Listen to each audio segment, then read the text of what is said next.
The papyrus, putting on my table every month. I don't wanna be sad. Don't even try to hide it.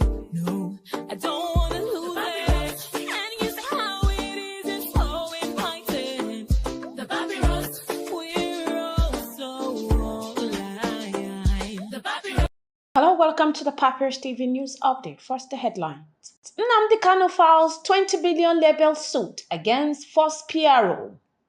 Court adjourn Nnamdi Kanu's trial indefinite amidst 10 sins. Kebbi Governor sack all local government education secretaries. Governor Makinde urges education reform for Nigerians' growth. Zamfara Governor opens to dialogue with bandit under strict conditions. APC to hold NEC meeting in February after long delay. NUC suspends private university establishment. Now the news in details.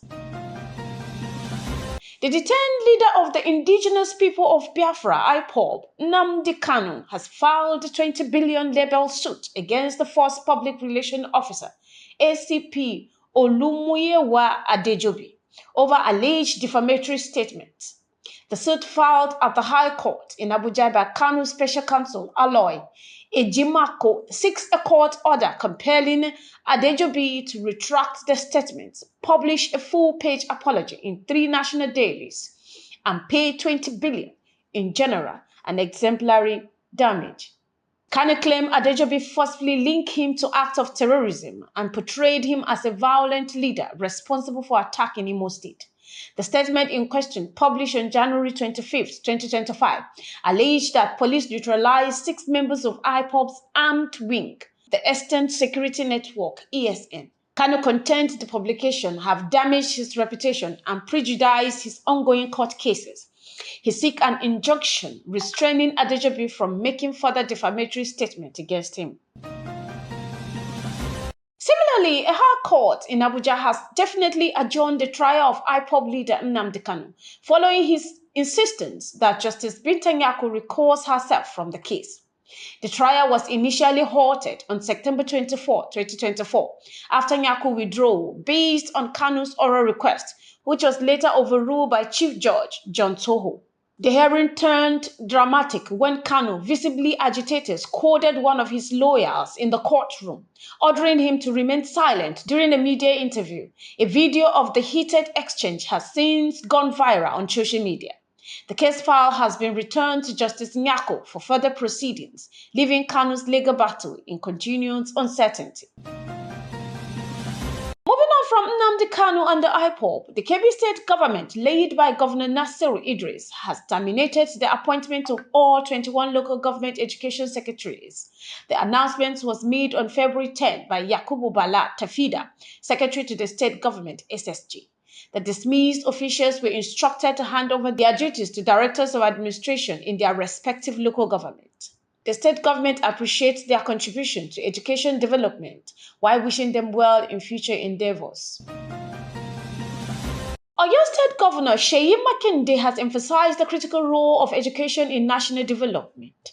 Speaking during the funeral of his elder brother Olufunmilayo Sunday Makinde at Bishop Akinyele Memorial Anglican Church in Ibadan, the governor highlighted the limitations of relying solely on natural resources.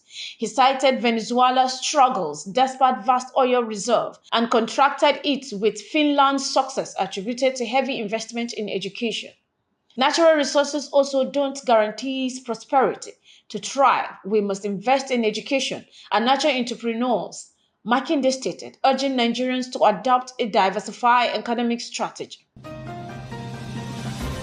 another development, Governor Dauda Lawal of Zamfara State has expressed a willingness to engage in peace talk with bandits, but only if they lay down their arms and end hostilities. Speaking to BBC Hausa, Lawal emphasized that security forces have achieved significant victories, neutralizing over 50 bandits, including notorious kingpins loyal to Bello Turji.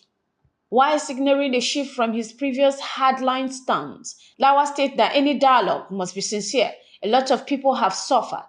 We must prioritize our recovery, he said. The governor warned that his administration would not tolerate deceptive threats stating they must either surrender or face decisive action. Following multiple postponement, the All Progressive Congress (APC) is set to hold its National Executive Committee NEC meeting this February, according to National Secretary Dr. Suradu Jean Ajibola Bashiru. The meeting, initially slated for September 2024, was postponed indefinitely, sparking criticism from party members, including former Kaduna State Governor Nasir El-Rufai, who lamented the absence of party meeting for over 2 years. Bashiru dismissed opposition threats ahead of 2027 elections, accusing rival parties of lacking meaningful alternative to the current administration's policy. The National University Commission (NUC) has imposed a 1-year moratorium on the establishment of new private universities, effective February 10, 2025. NCU Executive Secretary Professor Abdullahi Ribadu stated that the move follows a directive from the Minister of Education to review guidelines for private university operations. The application fee for establishing private university has increased from 1 million to 5 million, while processing fee has risen to 25 million. The NUC emphasized that only active application would continue to be processed, while inactive or incomplete submission may be forfeited. This has been the Papyrus TV Africa. The Papyrus.